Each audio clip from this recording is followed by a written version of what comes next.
Good morning. I'm here with Justine Akumu, and we're going to talk about clean cooking.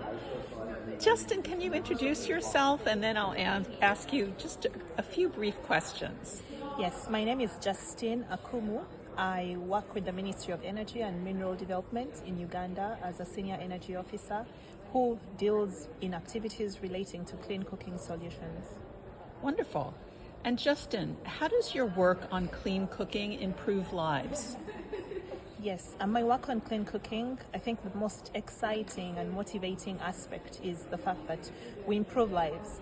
Clean cooking helps address the biggest issue when it comes to cooking, and that is, limiting, promoting solutions that, reduce exposure to smoke. So the traditional systems that are being used currently emanate a lot of smoke, which has been, documented to cause respiratory illnesses, short-lived ones such as cough, mid-term ones like asthma, leading up to cancer. So, and most times it's women and children who are engaged in cooking, and it's them who are most affected. Our statistics show that about 20,000 lives are lost due to that smoke exposure. So my work directly impacts saving lives, but also, saving time. Women and children lose a lot of time in searching for fuels to cook, preparing meals with cook stoves that take very long to light. That is lost productive time that could have been used for business or used for education. Therefore, in clean cooking, we are helping save and recover that time to use it for other productive activities. So I'm very excited to be on that, front. Thank you. And what are the most significant obstacles to the access and affordability of clean cooking?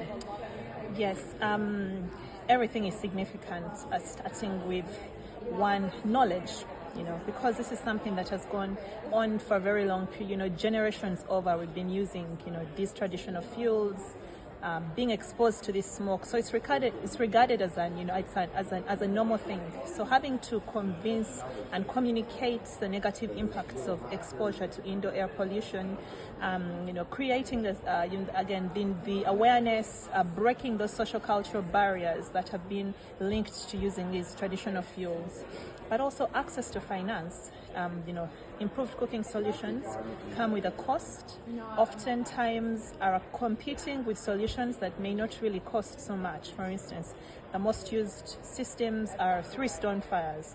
Stones, which are most times free of charge. So having to replace that with a clean solution that maybe goes for $50, so we have to create, sustainable and workable financing mechanisms to increase access, but also to increase knowledge, but also to bring the private sector on board so that they can innovate in technology that can actually help cook our meals.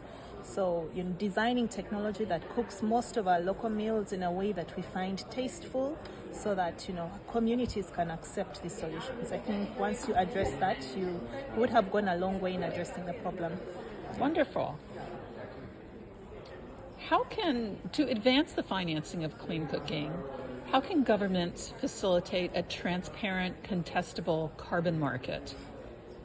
Yes, we are very excited about the fronts that are happening. Right now with Article 6, we are told that very soon we'll have finalized the Article 6.4 agreements that are going on globally, but also we see an opportunity in Article 6.2.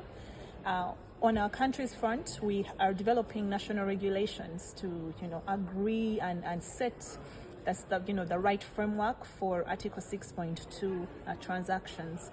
However, we need capacity building to understand, one, how to design such projects, how to set the right regulatory framework that benefits all stakeholders, starting from the users to the developers to the financiers and the government. We also need support because our country has obligations that we need to meet in the nationally determined contributions. So as we look at, facilitating those carbon markets, we need to do it in a way that also advances our implementation of our NDC as we facilitate international trade through Article 6.2. So we really need that support as our country, finalizes the regulatory framework. We want to pilot and draw lessons learned. So setting up the right transparency systems, such as MRV systems, to support us to keep record of that data, and understand how best to work with the development partners to help us advance this opportunity. We see that with carbon financing, you actually, once you add on the carbon financing aspect to a clean cooking project, you actually increase, it becomes a viable, project or, business innovation. So we really want to promote clean cooking through carbon financing. So where we can get the support, we'll be very appreciative. Wonderful. Thank you so much, Justine. I think we're so fortunate to be speaking with someone who's so knowledgeable Thank you for about the having me. challenges and the opportunities. Yeah.